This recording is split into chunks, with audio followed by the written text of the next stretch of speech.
We're back with another tier list. After the Series 5 tier list, you all seem to really enjoy that video, so I'm going to be doing a Series 4 one, giving my card reviews on specific cards and where I believe they belong in the rankings, between must-buys and this card exists. If you're a new player or just short on tokens, this video is for you. I'm going to go through every single card in Series 4 and stating my opinion on whether I think they're worth picking up or specific archetypes they are probably worth picking up for.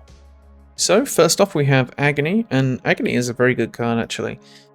I think I'm going to put her in strong card. She belongs in many different archetypes, works great with Destroy if you're looking for a card to fill out a Destroy deck. Works great with Victoria Hand, and is now seeing more play with Maverick recently as well. It's definitely taking off more there. I would say a 1-3, yeah, is definitely a strong card. Works great with Frigga. And if you enjoy any of those decks I mentioned, definitely pick her up. We'll see soon if there's anything I rate above her in A, because I'm kind of just doing this as I go.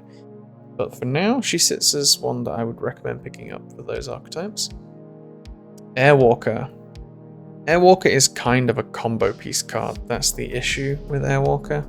And you're only really going to want to pick Airwalker up if you have other pieces for those combos. So it kind of sits between these two. I might adjust the rankings soon, dependent, but I think it probably goes around here. I did used to use it in a Morgan Le Fay deck, but now Morgan Le Fay costs 3, so Airwalker has less viability, unfortunately. Annihilus. Annihilus is, well, necessary for its archetype. The Clog archetype is really not that great anymore. That's the main issue with Annihilus. That stops it from being in strong. Merlin has really made Annihilus a tricky one to play. You're sending over all your negative cards and then they're just getting evolved, or they're getting sent back to the deck and getting extra energy for the next turn. If you're not up against Merlin, which doesn't tend to happen at the start of a season or around a new card release as frequently, it's probably worth playing, but other than that, I think it sits around decent because it is necessary for its archetype. Astral Projection. Astral Projection is going to go same kind of vein as Airwalker. It's a combo card. It can kind of work for like Daken decks and things, but as I say, this video is more aimed towards newer players, so Astral Projection, you're going to need quite a few more combo pieces for it, which makes me put it in bad card. Almost into this exists, but I think it's decent where it is. Awesome Andy. Awesome Andy is getting a few more homes now, especially since Maverick got released. But seeing as Maverick got released like 2 days ago, my brain might be very much in Maverick territory right now. So I'll bear that one in mind, which means I'll probably keep Awesome Andy around here. He's technically a 2/6, and buffing other cards that want buffs is usually very good anyway, so he might be better than people give him credit for. But I'll sit him here for now. Betrock. Betrock goes here. In the same vein as my Series 5 video, cards that are really defining for their archetype and like the best card I would recommend getting. But like Move, for example, this is definitely one of those cards, which is why I'm going to sit it in strong. Hatery Bill. People don't like this card, and mainly because its archetype is not great. There is a card coming up soon, which I'm going to do like a card review at some point for like the upcoming cards and give my rankings on them. This card will see more play. I forget what the card's called, but it's like a 3 cost, and when something around like activate whatever your unspent energy is this turn, draw a card of the same cost. If your unspent energy is 0, then you'll always draw one of the hammers, which is why this is probably going to be a bit better. I'll sit it around mediocre for now. Maybe, yeah, because in current standing, this is about where it is. Without that card, it's going to be around here. It might be slightly higher afterwards. Black Knight. Black Knight is great for specific discard decks, but I don't think it ever hits the top end of discard, which is probably why I'm going to sit it here for now. There is a fun Hela deck going around, but the less Hela in the meta, the better. So I'll stick it here in decent. Blob.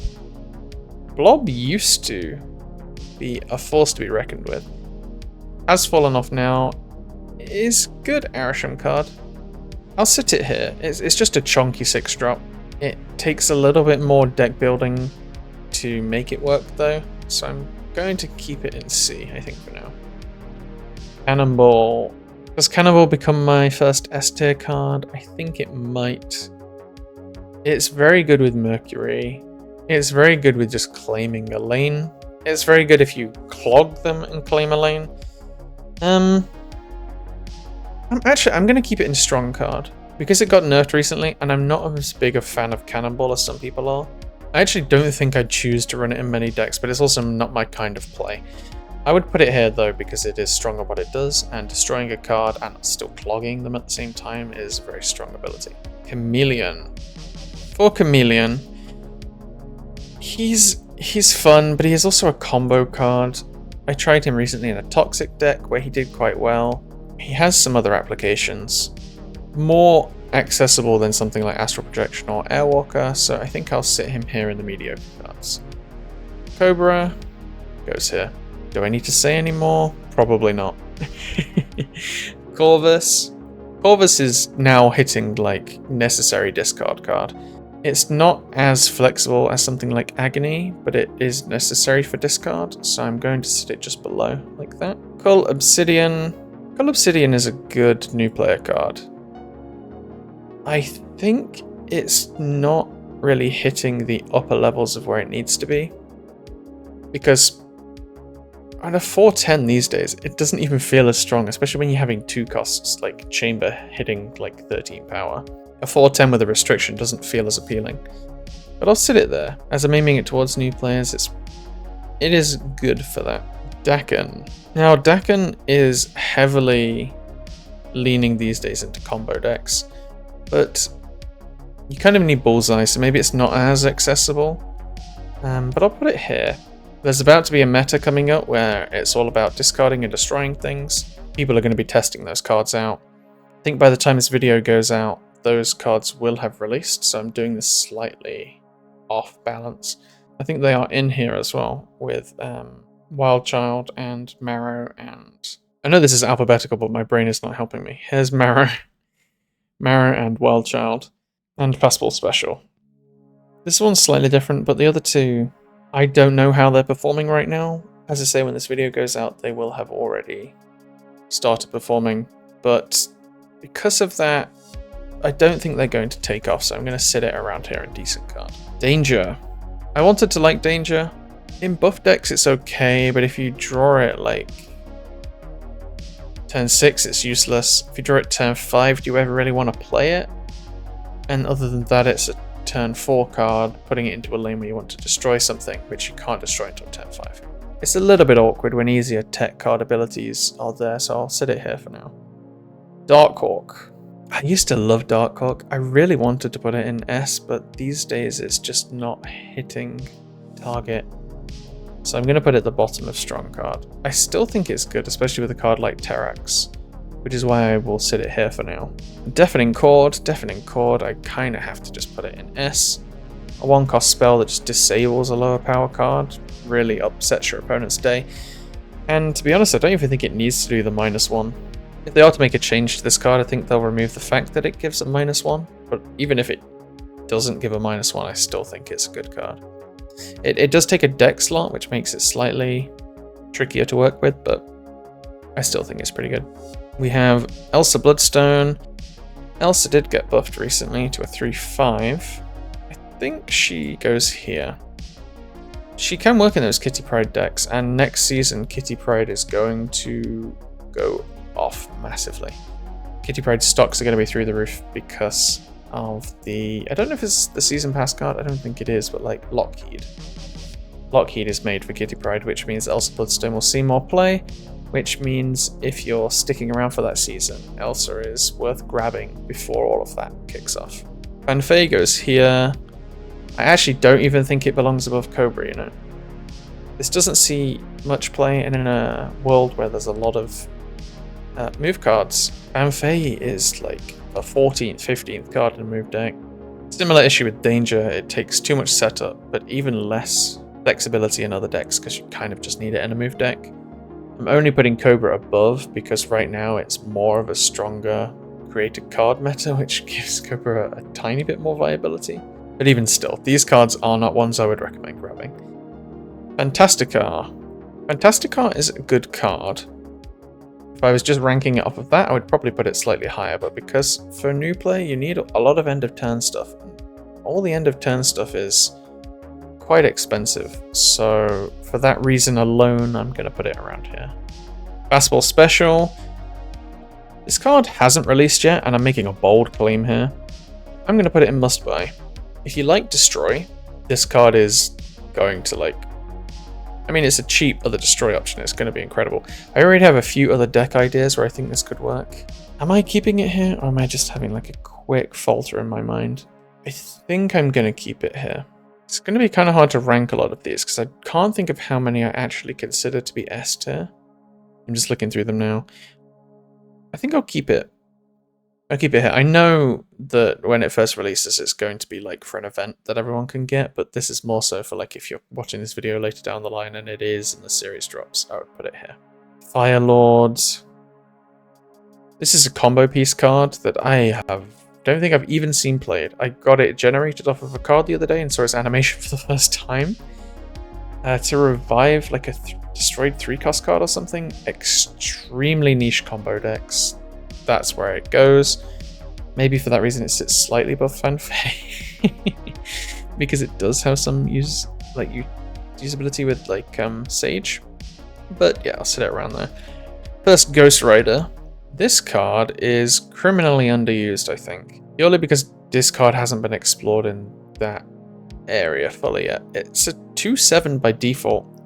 You guarantee discard the lowest card thing, which is great for Khonshu. You discard the lowest, like, Iron Man or, like, Gore or something, and Khonshu brings it back. And this stays as a 2/7. I don't think this card has been explored well enough yet, and I might actually take a look into it for that reason. I'm going to make a bold claim and put it, like, yeah.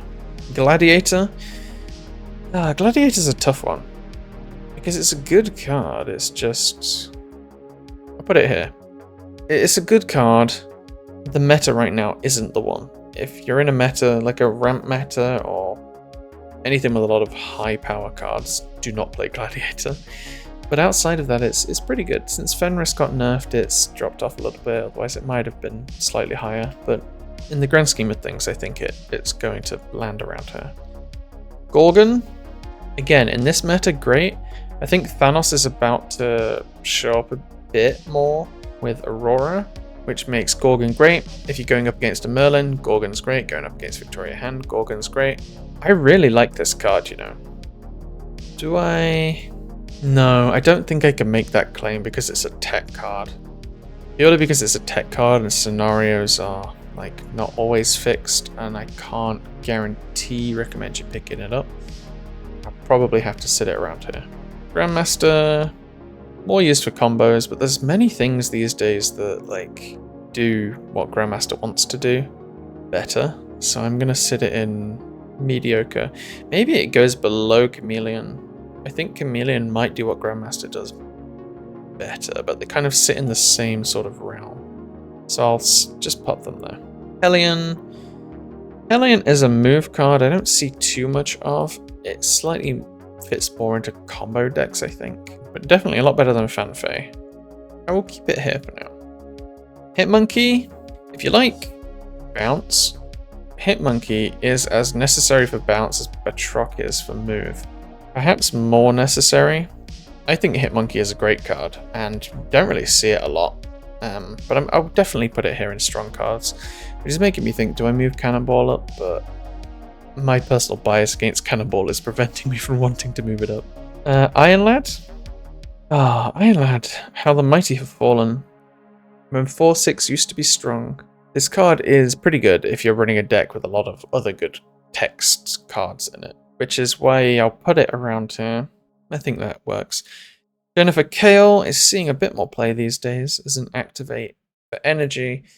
Outside of Mr. Negative, I think Jennifer Kale is better than Psylocke, because it doesn't give you the direct, like, turn 2 into turn 3 with 4, but you can use it whatever turn you want after you've played it, but you can't use it turn 1 or 2, which means you're only getting the extra energy on turn 4, 5, or 6. Still, I think it goes around here just below Hellion. King Eitri. This is a good card for Arishem, a good card for Thanos. It's going to be a good card for the Beta Ray Bill stuff, but because Beta Ray Bill is down here, I think King Ghidorah has to be as well. Maybe I won't do him dirty. I'll put him next to Blob. He's a card draw, which is good. Seen in Agamotto, but it's not really a card I would recommend chasing, which is, I guess, similar to Blob. Lasher. Lasher is a Cerebro or Namora card. Kind of about it, really. So I'll put it here. I know I just recently made a video where I have like Awesome Lasher used to be in that deck, and the deck is doing so well. But again, it's an expensive deck, so for that reason alone, if I was pushing you to play that deck specifically, and you had all the other cards, then something like Awesome or Lasher, yeah. But for now, yeah, probably sits around here. Being expensive, like Fantastica, makes sense. Laufey. Because a lot of toxic options are expensive, I guess it's better than Annihilus in current meta. It's better than Cull. I'm going to put it here. Laufey is a toxic card. If you like playing toxic and you have a lot of the other toxic cards, definitely get Laufey. But if you do have all the toxic cards, it might just struggle to fit into the deck. So take that with a pinch of salt. Legion. I mean, Legion is definitely one of my S rank cards. I think I'm going to put it above Fastball Special, just because I'm really taking a step out there to put Fastball Special in S. But we'll see how this ends up being in comparison. Legion is S. Surprise play, and as I recommended for new players grabbing Arishem, Legion is great in Arishem. I didn't like it too much in the War Machine meta, as you guys probably know. Other than that, it's a great card, and I recommend picking it up. Living Tribunal. Living Tribunal goes here. It is kind of in the combo card territory. I mean, you have cards like Iron Man and Onslaught early into play in the game, which could make Living Tribunal more useful. So I'll keep it around here for now. I do think it's a good card. Early season, it's worth playing. And other than that, I think it does sit just above like the archetype specific cards. Loki. Loki was an incredible card, and I think now it's hardly seeing any play outside of Arishem. And even when you play it in Arishem, it struggles to pop off. I mean, you're getting all the opponent's cards like 3 card draws behind because they've already drawn their cards, and I don't know if discounting them by 1 helps you catch up that much. This card was incredible once upon a time. Mad Thinker goes here. I mean, do I need to say much more? If you're filling up your hand, you're losing a card draw. And the benefits Mad Thinker gets is not worth filling up your hand and losing a card draw for. So, I can't really think of many cases of any decks you'd want to play this in realistically. Man-Thing. Do I make a bold claim and put Man-Thing in S? I'm going to put it here. Man-Thing is great. If you play Toxic, definitely grab Man-Thing before you grab Laufey. That's about all that really needs to be said about it. Play it against a bunch of low-cost cards. This meta, against like Victoria Hand, I guess it's decent. But other than that, wait a little bit, see what the meta shapes up like. If there's a lot of low-cost cards, grab Man-Thing. That's what I would say. Marrow. I can't place this card just yet, because you need to have discard, destroy in a deck, and is discarding this and applying -6 to the opponent worth it? I don't think so, because Proxima Midnight puts down 7 power on your side, and it doesn't matter what cost these cards are, by the way, because you're not necessarily playing them. you're discarding them from your hand. I guess Marrow is slightly easier because you can play it and destroy it, but is destroying it and putting 6 across the opponent's cards worth it? I don't really know. In the same vein that Winter Soldier isn't played, and that's a 2/1 that when it gets destroyed you like... I just had a thought. This might be a Dormammu card. Because you destroy it, add the power to Dormammu, then Dormammu's next play is to drain power from opponent's cards, which could technically put it into a toxic deck. That might be something I try. Interesting. For that reason, I'm going to put it here. Because even that speculation, if that's even going to be any good, but you'd need Dormammu still. And who even knows at this point how this card's going to perform. Mercury kind of has to be S, right? Mercury shuts down an entire archetype, which you basically just win by default if you play against a move and you have Mercury, which is a little bit sad, but Cannonball, Mercury are the combo. I think they're around the same. I think I have to swap them though, because Cannonball has a bit more uses. Mercury is great because it can move itself as well. Meek is a discard card, probably on the same vein as Black Knight. They're discard cards that aren't played that much, but if you do like discard, I would still recommend grabbing them. So I think this makes sense. Moleman, few combo deck use cases, but other than that, he's not really seeing play even in a ramp meta, which probably means he might need to get a buff. Miss Marvel, this is a sad one. Miss Marvel used to be kind of incredible. Now she sits at bottom of mediocre. Nicholas Scratch. Nicholas Scratch is a card that works good with Merlin, but because it's not really played in Merlin decks, I'm gonna have to put it here. I made a deck recently with Prowler, I think I made a video on, that had Prowler and Merlin, and Nicholas Scratch was performing quite well actually. I might need to test that deck a little bit more. But because you need all those other cards to even make a deck that, again, I'm speculating, will be good, I'm gonna have to put it here. For the record, it did have a good win rate from what I can remember, but I just don't think that justifies picking it up above some of these other cards. Omega Sentinel. I actually really like this card. This is going to be an incredibly bold claim, but I'm going to put it in S. It is technically a 4/10. I love using Caster with it, and it always hits the highest power card, which again is a good benefit. And you can Merlin it, you can Cersei it, and you guys know what I'm like with Merlin and Cersei decks. I genuinely think this is a really good card and isn't used that much. But because Activate is still kind of in its infant stages of taking off, I think I'll put it here for now. If it was a 4/3 deal -8, it was like a 4/2 deal -8, it might even be better, because the way my mind is to get rid of it afterwards. Is putting it in S too bold? Oh, screw it. I'm going to leave it here. I would expect the comments below. Fastos. I'm going to put Fastos here. Decent card, but again, it's slightly unreliable because it's either negative cost or plus power. It's not either or, so it's not too easy to tell. Pixie is a combo card that you need Mobius for. I think she goes here, because even when I've played against Pixie decks, I've never really seen them snap, and if I snap, they leave. So it's kind of a gamble for them, I think, a lot of the time. It's a fun card, though. Definitely pick it up if you enjoy fun cards. Ravona. Ravona is going to be one of my S card picks. Discounting cards by 1, and when those cards are like 0 or lower, or like, is it 1 power or lower? I can't actually remember what she is these days, but it's just a strong effect to have. That's 100% why I'm going to put her there. Redshift. Redshift is a discard card, and I think I'm just keeping all these discard cards together, but more so specifically for Agatha. Yep, that took me a second. Specifically for Agatha, which is why she's in a specific deck. I'll put it here. Oh no, that's going to be controversial, isn't it? Oh well, I'll put it there for now. Sasquatch. People are sleeping on this card. You put this in a deck with Mysterio. I mean, honestly, guys, I've spoken about it quite a lot, I suppose, recently. But if you look back at my Cersei deck that I did recently, that is still a go-to deck that I keep playing to hit infinite, and it's never failed me any season so far.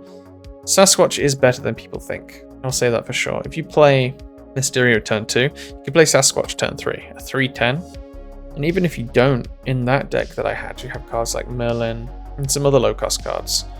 Gorgon again. I think, to be fair, Gorgon has to go above. But it can still get discounted to like 4/10, and even at 4/10, it's still pretty good. And yeah, I think that's about all I have to say for it. I suppose it can be traded out for Mockingbird, and Mockingbird might be slightly better. But I'm not going to back down on this one either. I'm making a lot of bold claims today. Sebastian Shaw. Sebastian Shaw is as necessary for Surfer as these are the cards for their specific decks. If you like Surfer or you like the buff decks, grab it. That's about all I have to say, really. This Silver Surfer card is more of a combo card. Let's just put her at the bottom. I rarely see her. When I do, it does catch me off guard. If you use it in Wiccan, it's decent, but because I don't really see it played, I kind of have to put it around here. Do I see it more than these cards? Yes, I do. Okay, putting it near Fantastica, I think works. Scar. Scar used to be incredible with, what was it called, Surtur. It's now kind of been relegated to Agatha or Hela card, but I do think it could see some play in the future. It is in a similar category to Dark Hawk and Living Tribunal, where they're strong cards that aren't super relevant right now. So I think I'll keep them there. Super Adaptoid goes here. I think people might need to start playing this card soon because there's starting to be a lot of activates. But because it's a 3/5, you have to see them play an activate. And there's not too many 1 or 2 cost activates, there's more 3 cost. So you then need to play it on turn 3 to steal their activate, hope they don't play it, and then need to use it yourself. Like, I don't know if this card was steal an activate and use it straight away. If that would make it better. I think it would, which is why it might need that text. Other than that, because I think it's going to see more play soon, this again is another controversial take. I'm going to put it here. Supergiant. Supergiant. This card is a hard one, really. It goes like in and out of the meta. Sometimes it's good, sometimes it's not. I'll place it around here. If there's a deck you see that you like that has it in it, then probably grab it. Terrax. This card is criminally underused. I think being able to play like 1 cost, 2 cost, even if it was like Quicksilver Domino and then Terrax and guaranteeing you get all 3, flooding the deck with 3 rocks on turn 3, is very strong. Like, incredibly strong. Like, people aren't realizing how strong this card is strong. Yet another bold claim, however. It is still usable for a new player as well. You have Quicksilver and Domino to access, and that's about all you need to make this card work. If you then have Dark Hawk, Korg, Cassandra Nova, those are all beneficial to this deck, which make the deck better. And I don't think it's seeing meta play right now, but it is a pretty decent card. Hunger. I think for the Hunger, I have to put it here. It's a good card, don't get me wrong, but for the same reason I ranked all the other zombie cards lower in my Series 5 list, is because you kind of just need to have the zombie cards to make this card work, which leads me to place Zombie Sentry around the same. It's not as good as the Hunger, which relegates it down slightly, and Zombie Giant Man here. These 2 cards need to be played together, realistically, but again, for the same reason, those zombie cards require you to have all the other zombie cards. Phoenix Force is a combo card, so again, although I'll put some respect on its name. I'll put it here, because I still struggle with this card. Adamantium Infusion has released, and I think Adamantium Infusion makes this card more irrelevant. It's a fun card though, and I know there are Phoenix Force enjoyers still out there, so I will keep it in mediocre rather than giving it the bad. For bad cards, however, Topaz is definitely bad. Is it this exists? Maybe not, because it's slightly better than Fanfare in my opinion, but still not great. Toxie goes here. The limitation of not being able to play the cards you buff without any control of what cards they are is so difficult to work around. This card needs a little bit more experimentation or changes or something. I thought maybe it works with War Machine, but now War Machine is a 5 cost. You're never having War Machine on the board when you're playing Toxie into the next turn, if that makes sense. It might need a little bit more experimentation, but I think for now it probably sits around here. Uncle Ben. Let's put Uncle Ben in S tier. Maybe not. It's a destroy card. I don't think it's as necessary for destroy as those cards are for their archetypes though, so I'm going to put it towards the bottom. It is decent. It works in Dormammu. I think I'm okay with that placement. Valentina. Valentina is a very good card actually. It's around here. I think I'm comfortable with that. Giving you a 6 cost card you can play early, a lot of the time is going to be quite nice. Yeah, I'm comfortable with that. Web Sling, similar vein to Astral Projection. I'm only seeing it in very specific combo decks. I saw like a multiple man symbiote Spider-Man into Web Sling deck the other day, which I was baffled by. But even then it wasn't out surpassing the Maverick deck I was playing, so I'm going to keep it around here. Werewolf by Night, this was a card I didn't consider, but it's definitely S tier. I think I do, you know. This works great with Merlin. It works great with any low-cost on-reveal deck. It has started to see more play recently, and I'm very happy about that because I loved this card right from the start. This card deserves an S tier ranking. That's about all I have to say. It is a very fun card to play. It can be slightly tricky at times, so bear that one in mind, but yeah, I'm going to keep it there. Wild Child. We can't realistically say how well this is going to be and how good even this is going to be until we see the destroy discard archetype cards. I'm going to be bold and say it'll be on the same level as the zombie decks. Yeah, I think I'm comfortable doing that. The same reason you need all the other ones to actually make it worthwhile, so we'll keep it there for now. X23. I did not realize this card was Series 4, but I'm going to put it here. You really need it for Destroy, like honestly. It is the Destroy card from this list, it looks like, I would say. And 100% must buy. But only if you play Destroy, which still sits it above those three. Because they're still archetype specific. But I say this is probably the best one out of all those ones. And last but not least, Zombie Power Man. This is a good discard card. Probably better than first Ghost Rider, let's be honest. I'll sit it here. I think I'm happy with that placement. It's seeing a lot more play recently as well. And yeah, that about does it for the rankings.